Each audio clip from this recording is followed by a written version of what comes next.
Meus queridos irmãos, amados amigos, estamos de volta aqui no nosso canal Entende o que Lê. Depois de um longo período de ausência, mas estamos aqui, irmãos. Vamos dar continuidade a esse trabalho que o Senhor colocou no nosso coração, que é compartilhar um pouco da palavra de Deus com os irmãos. Eu aprendendo com você, você aprendendo comigo, e nós aprendemos com Cristo, com o Espírito Santo do Senhor. Meus irmãos, a porção dessa manhã se encontra no Evangelho de Jesus, segundo o evangelista Mateus, capítulo de número 15, versículo 21 ao versículo 28, que é aquele clássico do Novo Testamento, né?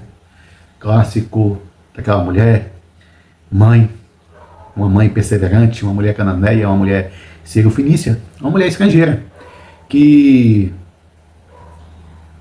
por ser estrangeira, irmão, eu costumo dizer que ela furou a fila, né? Ela deu um salto ali na fila da graça, porque Jesus deixa bem claro ali no texto que ele não veio senão para as ovelhas perdidas da casa de Israel. E por ela se tratar de uma estrangeira, por ela se tratar de uma mulher não judia ou não judeu, ela era estrangeira. Então Jesus deixa claro, eu não vim para vocês, eu vim para o meu povo, que é o povo de Israel. E ela salta, ela sai lá do último lugar da fila e vai lá para frente e recebe o seu milagre. Então nessa manhã eu gostaria de compartilhar alguns pontos, vai ser uma mensagem rápida, simples, mas bem objetiva.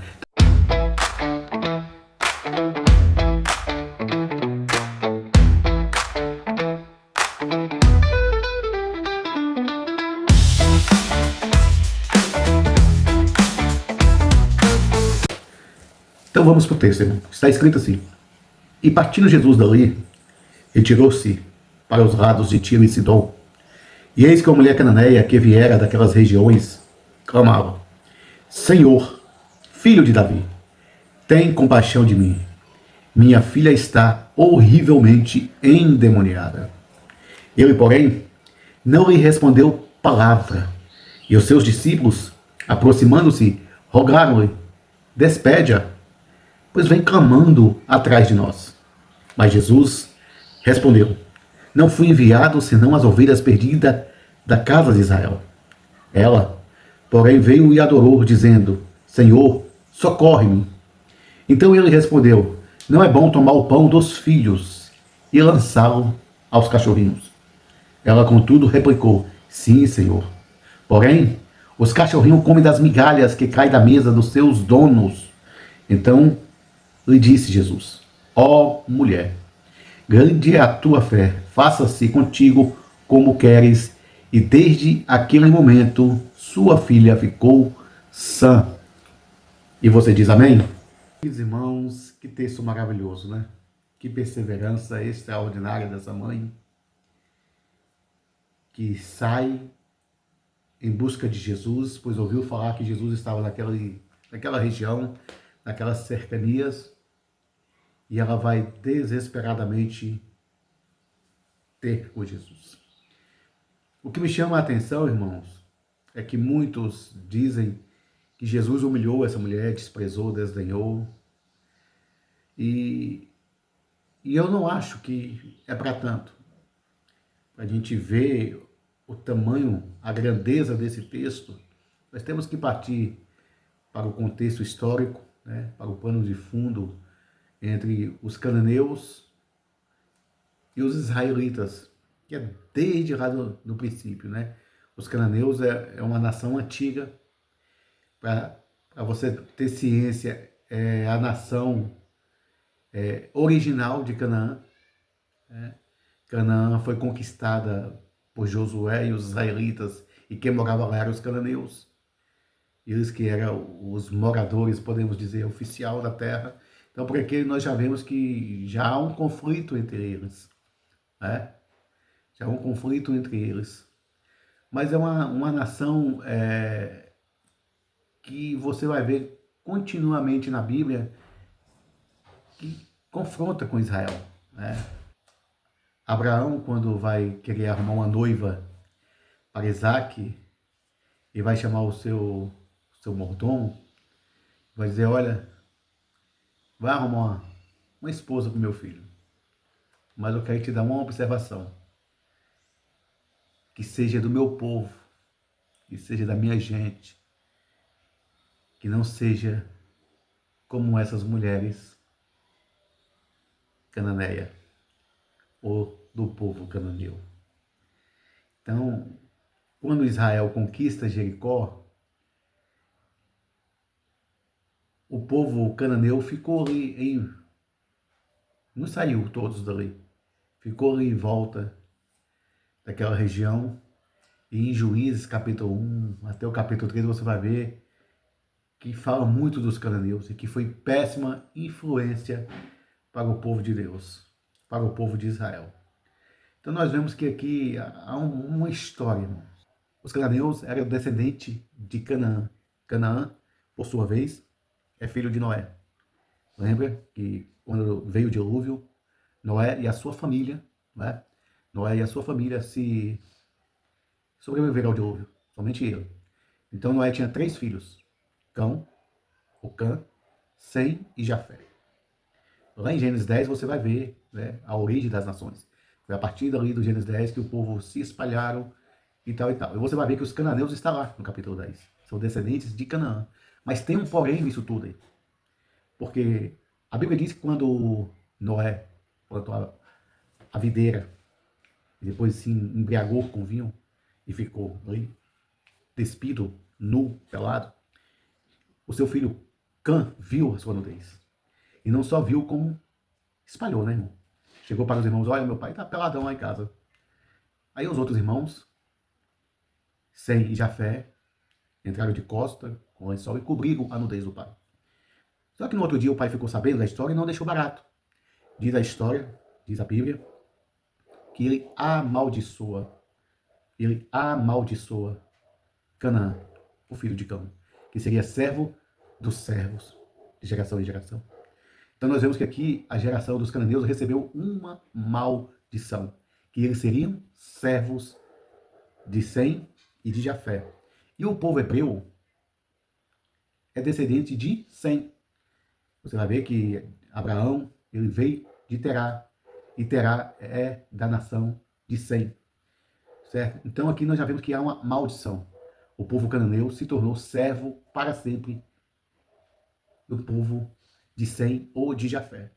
Então quando a gente vê esse encontro aqui entre Jesus e a mulher cananeia, aqui nós vemos a nação de Sem e também nós vemos a nação de Cã. E ela, sabendo da história, preparada, ela foi preparada para os embates da vida. Ela não foi lá de qualquer jeito, de qualquer maneira. Ela sabia que não seria fácil confrontar Jesus, falar algo para Jesus a respeito da sua filha. Ela sabia que Jesus iria confrontá-la e ela foi preparada para isso. É tanto que quando ela chega, ela grita: Senhor, filho de Davi. Ou seja, ela está dizendo: eu sei quem és tu. E se coloca na posição de serva quando chama ele de Senhor. Senhor. Diferentemente da passagem de Bartimeu, se você for ler Bartimeu cego, mas de ouvido aguçado, ele ouve quem é que está aí, Jesus, ele vai chamar Jesus, filho de Davi. Ela não, ela diz Senhor, filho de Davi, se colocando na posição de serva, sabendo ela que ela iria servir desde a antiguidade, o seu povo serviria ao povo, consequentemente, judeu. Quando ela se dobra aos pés de Jesus, que ela se inclina, que ela se prostra, ela vai dizer: Senhor, socorre-me, se colocando na posição de serva. Então é interessante isso aqui. Há um pano de fundo, há uma história. E quando ela clama ao Senhor, a Bíblia diz que Jesus não responde palavra nenhuma. Jesus fica em silêncio. E não tem nada mais difícil, irmão. Não tem nada mais triste. É quando a gente ora, ou quando nós oramos, e o céu fica em silêncio. O céu parece de bronze. Né? Será que Deus está ouvindo as minhas orações? Será que Deus está ouvindo as minhas petições? Será que Deus está ouvindo os meus rogos, os meus requerimentos? Será que? Será? E essa mulher clamava e Jesus não lhe respondia palavra, ao ponto dos discípulos se incomodar. Olha, despede-a que vem gritando atrás de nós. Despede-a. Eles não mandou Jesus ouvi-la, atendê-la, recebê-la. Mandou despedir. Olha, manda embora. Porque tá gritando. está incomodando, despede-a. Mas ela insistentemente, ela clama, Senhor, filho de Davi. E Jesus vai falar para os discípulos, olha, eu não fui enviado senão as ovelhas perdidas da casa de Israel. E isso aqui é interessante. Isso aqui é interessante porque Jesus deixava bem claro que ele veio para o povo hebreu, para o povo judeu, para o povo de Israel. Só que ele veio e os seus não o receberam. Ele veio para o seu povo e o seu povo não fez nem questão. Não o reconheceram, não quis saber. Então ele veio para o seu e os seus não o receberam. E essa mulher aqui, desesperada, clamando por ele.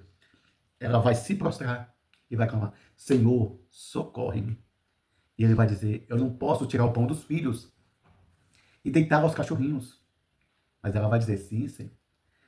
Mas os cachorrinhos também comem das migalhas que caem da mesa dos seus senhores.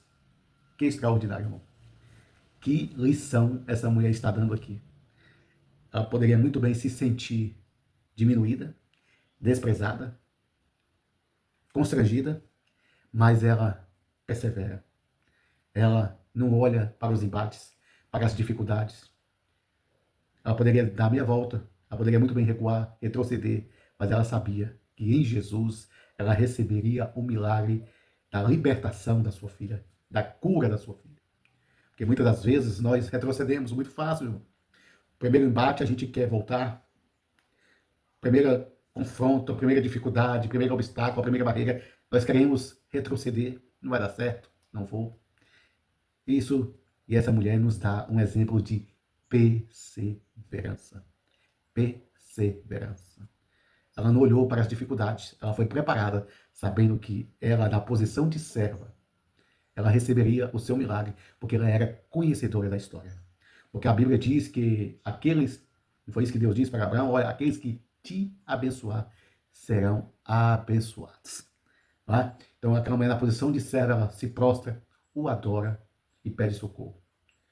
E quando Jesus fala, não é bom deitar o pão e dar os cachorrinhos, fala, não, Senhor, não tem problema.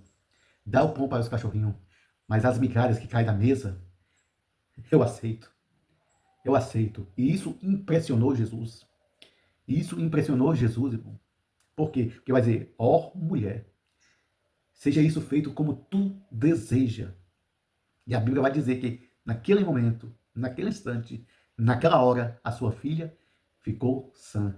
Não precisou ir até a casa dela. No momento que ela se prostrou e adorou, o milagre foi feito. No momento que você está aqui adorando o Senhor, o milagre está sendo feito na sua vida, o milagre está sendo feito na sua casa, o milagre está sendo feito na sua família, o milagre está sendo feito no seu trabalho. Não retroceda, irmãos. Tenha perseverança. Barreiras, dificuldades, ventania, intempéries, isso não era para nos derrubar e nem para nos abater. Não é para nós retrocedermos, mas é para nos fortalecermos e sermos perseverantes. E desde aquela hora, a sua filha foi curada. E o texto de Marcos vai dizer que quando aquela mulher chega em casa, a sua filha está sã para a glória de Deus. E você diz amém?